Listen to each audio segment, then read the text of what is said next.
불교 사회복지 또 오늘 또 함께 공부해 보실까요? 전체적으로 복지에 대한 어떤 개념들, 두 번째는 이제 종교 간에 일어났던 다양한 복지 포교, 복지 전도라고 할까요? 그런 일들이 자꾸 일어나고 있고, 또 불교 자체 내에서도 여러 종단에서 다양한 복지 활동들을 하고 있다라는 말씀을 지난주까지 드렸습니다. 그래서 우리 종단인데 종도 스님들도 복지에 대한 어떤 원을 세우셔서 복지 포교의 장을 좀 함께 펼쳐나갔으면 한다는 제안의 말씀도 더불어 드렸습니다. 에, 오늘은 불교 사회복지사상의 어떤 기초 이념에 대해서 이미 잘 알고 계시겠지만은 그냥 정리한다는 차원에서 한번 함께 살펴보는 시간을 갖도록 하겠습니다. 붓다의 복지 이념, 또 복전사상, 또 자비정신, 또 공생사상 등으로 이렇게 한번 카테고리를 나눠서 한번 살펴보도록 하겠습니다. 진짜 온 평생을 어찌 보면 복지를 실천하신 분이 부처님일 수가 있는데, 마치 우리는 부처님은 욕망을 다 절제하시고, 욕망을 다 버리시고 한 어떤 깨달은 분, 그냥 뭐 어떤, 어, 그런 의미, 수행의 결정체도 맞고, 최고의 어떤 그런 깨달음 얻은 분도 맞지만은, 더불어서 인간에게 더 어떤 복지적 측면에서의 접근을 최고로 많이 하신 분이 또한 부처님이지 않느냐 생각을 해 봅니다. 부처님이 깨달으신 뒤 인멸까지 약 한 45년간에 걸쳐서 교화 활동을 하셨다고 하는 어떤 세존의 어떤 전기를 본다면은 현재 세상에서 중생들을 위해서 얼마나 힘을 기울였는지를 알 수 있다고 합니다. 세존의 실천행에 대한 것은 어떤 세존의 전기나 경론에 기록되어 있는 것에서 살펴볼 수가 있습니다.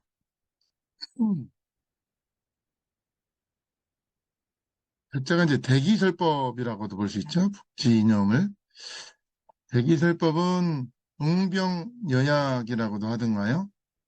즉, 질병이나 어떤 나쁜 어떤 상황에 맞추어서 약을 준다는 것 같이, 어떤 사람의 소질이나 능력에 맞추어서, 법을 설하는 것으로 어떤 부처님만의 교화 방식이었죠. 그래서 상황 파악을 제대로 해서 그 상황에 맞는 약들을 처방해 놓은 것이 부처님의 84,000의 법문.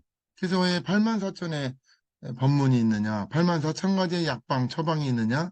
84,000가지의 병이 있기 때문에 중생에게 그래서 많은 양의 어떤 법문을 했다는 것이 중요한 게 아니고 그거보다는 중생이 가지고 있는 모든 어떤 병에 대해서 처방전을 해놨다라는 쪽으로 좀 포커싱을 하는 것도 좋을 것 같습니다. 그래서 사람에 따라서 그때그때에 따라서 제 법을 설하셨고 그에 맞춰서 교화를 하셨던 겁니다.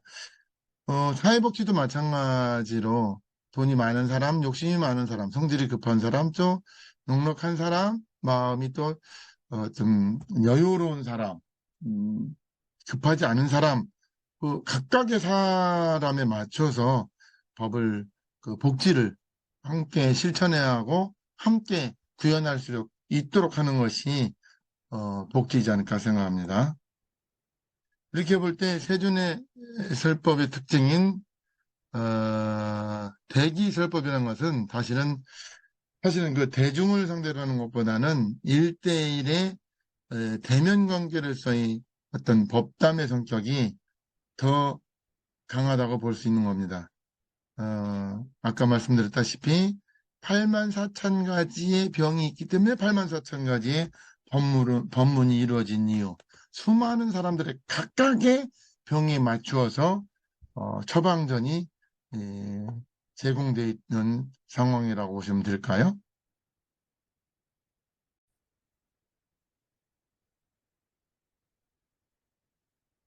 그래서 대상자의 경우에 대해서 어떤 각각의 경우에 어떤 적용하는 세심한 배려의 어떤 근저에는 그 사람에 대한 가장 잘 어울리는 활동을 하는 것이 복지활동의 정신적인 기본 이념입니다. 복지활동은 총론이 아니라 강론인 것입니다. 어, 똑같은 김밥을 똑같이 한 줄씩 나눠주는 것이 좋을까? 어떤 분은 김밥을 싫어하기도 하고 어떤 분은 김밥을 네 줄을 먹어야 겨우 좀 허기가 채워지는 분도 있습니다. 어떤 분은 밥보다는 차라리 자신의 이야기를 들어주는 것을 훨씬 더 밥 이상의 어떤 위안을 삼는 분도 있습니다. 그래서 대상자를 정확히 파악을 하고 그분이 요구하는 것이 무엇인지, 무엇을 해결해주면 저분의 어떤 근심과 걱정이 줄어들까를 고민하는 것이 복지사로서의 할 일들인 겁니다. 상대방, 즉 복지 대상이나 또는 그 포교 또는 수행 또는 법문을 듣는 대상을 나의 수준에 맞춰서 어떤 알지도 못하는 추상적인 어떤 이론을 전개하는 것이 아니라 상대방의 어떤 수준에 맞춰서 구체적인 방책을 강구해야 하는 것이 우리가 실천할 수 있는, 사회적으로 실천할 수 있는 어떤 힘이 되는 것입니다. 이것이 어찌 보면 부처님의 교화 방법이 우리가 사회복지를 실천하는 어떤 근간이 되지 않을까라는 차원에서 이 대기설법이 복지 이념의 첫 번째로서 되지 않을까 생각을 해 봅니다. 상대방에 맞춰서 그에 맞는 복지를 적용해주고 시행해서 그 대상이 만족도를 높이게 하는 것이 중요한 것 같습니다. 이 대목에서 잠시 어떤 영상 하나 보면서 다시 이어가도록 하겠습니다. 잠시만.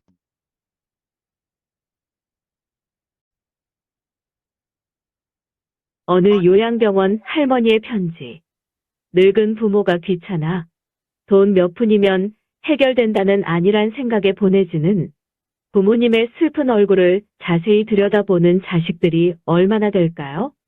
똑바로 쳐다보지 않는 자식들의 면전에서 애써 슬픔을 보이지 않으려 굳어만 가는 얼굴에 미소를 띄우며 걱정하지 말고 잘 살라는 말 한마디가 가슴에 와 닿았을까요?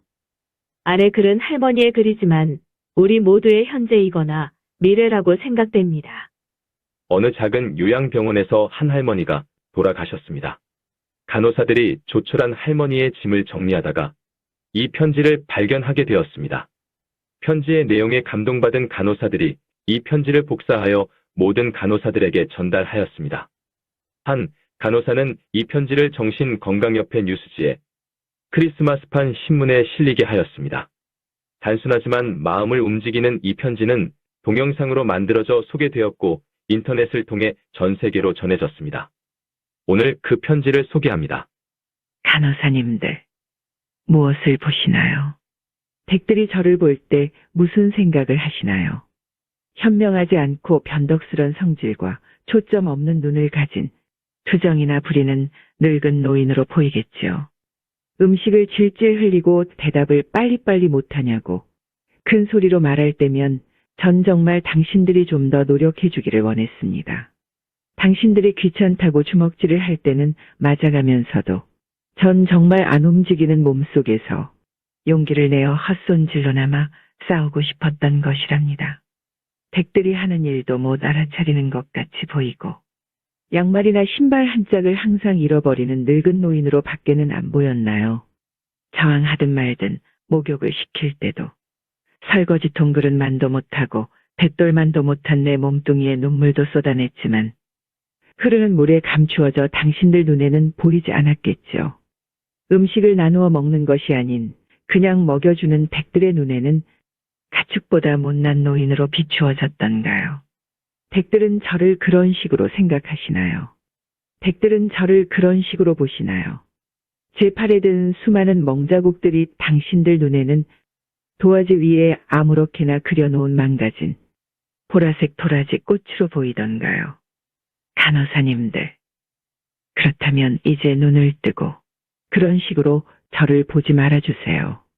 이 자리에 꼼짝하지 않고 앉아서 나의 의지는 상실되어 댁들이 지시한 대로 행동하고 나의 의지가 아닌 댁들의 의지대로 먹고 온몸에 멍이 들어도 아픔을 삭혀야만 했던 제가 누구인지 말하겠습니다. 제가 10살 어린아이였을 땐 사랑하는 아버지도 있었고 사랑하는 어머니도 있었고 형제, 자매들도 있었답니다. 16이 되었을 땐 발에 날개를 달고 이제 곧 사랑할 사람을 만나러 다녔답니다. 20살 땐 평생의 사랑을 평생 지키기로 약속한 결혼 서약을 기억하며 가슴이 고동쳤답니다. 25살이 되었을 땐 안아주고 감싸주는 행복한 가정을 필요로 하는 당신들 어린 시절과 같이 귀엽던 어린 자녀들이 생겨났답니다. 30살이 되었을 땐 어리기만 했던 자녀들이 급속히 성장해서 서로 오래도록 지속될 관계가 맺어졌답니다. 40살이 되었을 땐 어리기만 했던 아들, 딸들이 성장해서 집을 떠나게 되었지만 남편은 제 곁에 있어 슬프지 않았답니다. 50살이 되었을 땐 제 자식들은 직장에서 일을 하고 손주를 제 무릎에 안겨주며 그때 비로소 인생의 맛을 느끼는 저 자신을 알게 되었답니다. 마침내 어두운 날들이 찾아와 내 옆에 있던 이가 먼저 하늘로 떠나게 되면서 앞으로의 삶을 생각해보니 두려운 마음에 몸이 오싹해졌답니다. 자녀들이 모두 자기의 자식을 키우고 있는 그 모습을 보고 난 내가 알고 있던 지난 날들과 사랑을 한번 생각해봤답니다.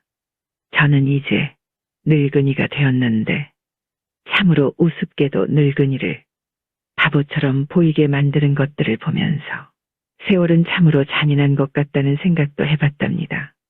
몸은 망가지고 우아함과 활기는 떠나버렸고 한때는 마음이었던 것들이 이제는 무딘 돌이 되어 버렸답니다. 시체와도 같은 이 늙은이 속에는 아직도 어린애 같은 마음은 살아있어 가끔씩 다 망가진 이 가슴이 부풀어 오는 때가 있답니다. 좋아하는 사람이 생겨 젊은 시절처럼 사랑도 하고 싶다는 꿈도 꾸어본답니다. 즐거웠던 일들을 기억해보고 고통스러웠던 일들을 기억해보면서 난 지금 다시 한번 삶을 사랑하며 이렇게 살아가고 있답니다. 너무 짧고 빨리 지나간 지난 날들을 생각하면서 영원한 것은 아무것도 없다는 엄연한 현실을 받아들이기로 했답니다. 이제 사람들이여 눈을 떠보십시오. 눈을 떠보십시오. 투정이나 부리는 늙은이로만 보지 말고 좀 더 자세히 나를 봐주세요. 당신의 아버지는 아니나 아버지일 수도 있고 당신의 어머니는 아니나 어머니일 수도 있습니다. 그냥 가축에게 모이를 주듯 하지 마세요. 그냥 먹고 싶습니다. 멍들게 하지 마세요. 가슴속에 멍을 안고 떠나지 말게 해주세요. 사는 동안 간절한 내 소망입니다. 인간은 태어났다가 생로병사를 거치며 결국은 죽습니다. 할머니의 편지는 여기까지입니다. 이 대자연의 섭리 속에서 펼쳐지는 한갓 드라마와도 같은 인생사, 세상의 변천사에 따라 시대적 고려장이라고 불리우는 요양원의 현실이 이렇다는 것을 적나라하게 표현된 내용에 공감을 하면서도 어쩐지 애잔한 마음이 남습니다. 잘 보셨나요?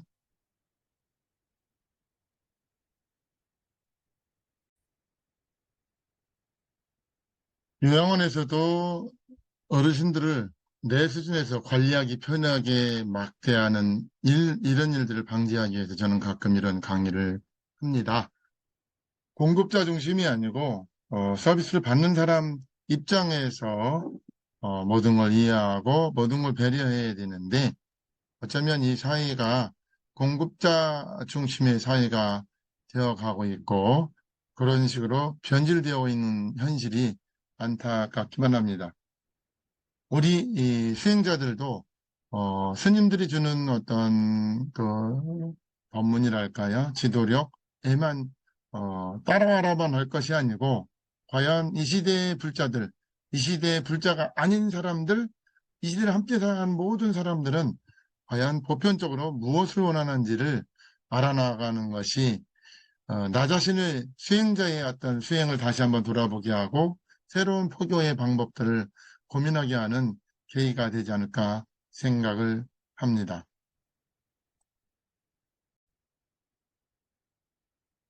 붓다의 어떤 복지 이념 두 번째는 생명 존중 사상입니다.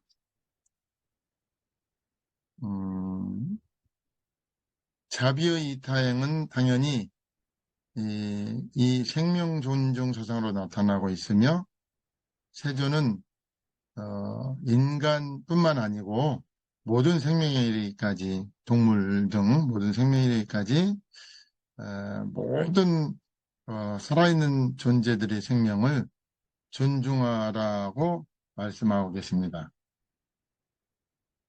생명을 소중하게 하는 것이야말로 복지 활동의 원점인 것입니다. 생활을 안정시키고 마음을 편안케 한다고 하는 복지의 목표는 결국 생명을 지킨다는 것이 그 결론이 됩니다. 생명 존중이라고 하는 것은 인간 존중이라고 하는 것이기도 합니다. 왜 인간은 존중되지 않으면 안 되는 것일까에 대한 그 근거를 명확하게 설하고 있는 것이 세존으로부터 비롯된 불교 사상입니다. 일체 중생 시류불성 바로 그것입니다. 모든 사람은 모두 부처의 생명을 받아 지니고 있다라고 해석할 수도 있겠습니다.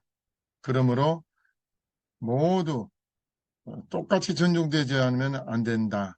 그와 동시에 또한 같은 생명을 지니고 있기 때문에 상대방이 슬플 때는 나 역시 슬픈 것이고 상대방의 고통은 나에게도 고통이 되는 것이다 라는 그런 가르침이기도 합니다.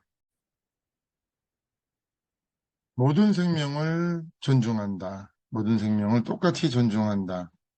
상대방이 어떤 건강 상태가 안 좋거나 괴로운 상태, 그 상태는 곧 나의 괴로움이고 나의 슬픔이다라는 사고방식이 중요할 것 같습니다.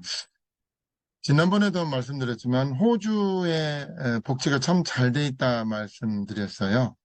호주에서는 어르신들, 노인들에 대한 복지들 이런 것들이 오히려 운동을 많이 할수록 더 연금을 더 준다 할지 하는 제도로서 어르신들에 대해서 병원비를 대주는 국가적으로 지원하는 것보다는 더 건강할 수 있도록 어떤 그 정책에 예산을 투입하는 것이 훨씬 경제적이다라는 그런 신념하에 이렇게 그 복지 전 분야에 걸쳐서 앞선 정책들을 펼쳐나가고 있습니다. 그래서 호주의 어떤 복지 현황에 대한 영상을 다시 한번 보고 갔으면 하는 생각입니다. 함께 봐보실까요? 수요일이면 시청 한켠에 마련된 공간이 노인 회원들로 북적입니다. 함께 노래도 하고 게임도 즐기고 음식도 나누며 정보도 공유합니다. 연금으로요, 생활이 딱 돼요. 매주 일정한 금액이 통장으로 들어오니까 마음이 안정이 되고 그래서 노후 생활이 참 즐겁게 잘 지내고 있습니다. 호주는 전 세계에서 비교적 사회보장제도가 잘 갖추어진 나라 중 하나로 꼽히는데요. 1908년 도입 운영되고 있는 노인연금의 경우 연금 개시 후 무소득 1주택 소유 부부라면 2주에 약 1,500 호주 달러를 받게 됩니다. 호주 노인들의 이런 혜택은 높은 소득세율로 인해 가능한데요. 지난해 기준 세법상 호주 거주자는 소득의 최대 45%를 세금으로 내야 합니다. 부부가 하나로 회사를 계산을 한다 그러면 월 250만 원 정도를 받습니다. 그래서 그 펜션만 받아도 조금씩 저축만 한다 그러면은 큰 문제가 없습니다. 호주 연금제도는 크게 노인연금과 퇴직연금으로 나누는데 호주 정부는 지난 1992년 퇴직연금제 도입을 통해 보다 안정적인 노후 생활을 보장하고 있습니다. 노인연금 제도 같은 경우에는 이제 노인이 되어서 일을 하지 않는다고 하더라도 최소한의 생활 수준을 보장하기 위해서 존재하는 제도이고요. 그 퇴직연금 제도 같은 경우에는 이제 고용주가 의무적으로 일정 퍼센티지를 연금으로 내야 되는데 은퇴를 하고 퇴직을 했었을 때 받을 수 있는 연금 제도입니다. 도입 당시 월급여의 3%였던 퇴직연금의 납입률은 지난해 10.5%로 상향 조정됐는데요. 호주 정부는 매년 0.5%씩 높여 2025년에는 12%에 도달하는 것이 목표입니다. 호주 정부는 노인들의 삶의 질을 높이기 위해 주택 임대비와 공과금 같은 다양한 분야의 보조금을 지원하고 가정방문 프로그램을 통해 노인 맞춤 돌봄 서비스도 제공하고 있습니다. 장 보는 거, 식사하시는 거, 또 청소하시는 거, 가드닝, 그리고 노인분들도 어디 다니시고 싶잖아요. 근데 드라이브를 더 이상 할 수 없으셔서 이 픽업이나 서비스 이런 게 필요하시면은 그런 것도 다 해드립니다. 거의 모든 거를 다 해줄 수 있다고 보시면 됩니다. 지난 2021년 호주 인구 조사를 보면 5년 전에 비해 70세에서 79세 인구 증가율이 가장 높았는데요. 같은 기간 30대보다 16,000여 명이 더 많은 44만 2천여 명이 늘었습니다. 가파른 속도로 노인 인구가 증가하는 추세를 보이면서 호주 정부는 연금 개시 나이를 2년에 0.5세씩 늘리고 있는데 현재 66.5세인 연금 개시 연령은 오는 7월부터 67세로 상향 조정됩니다. 호주 멜버른에서 국민리포트 윤영철입니다.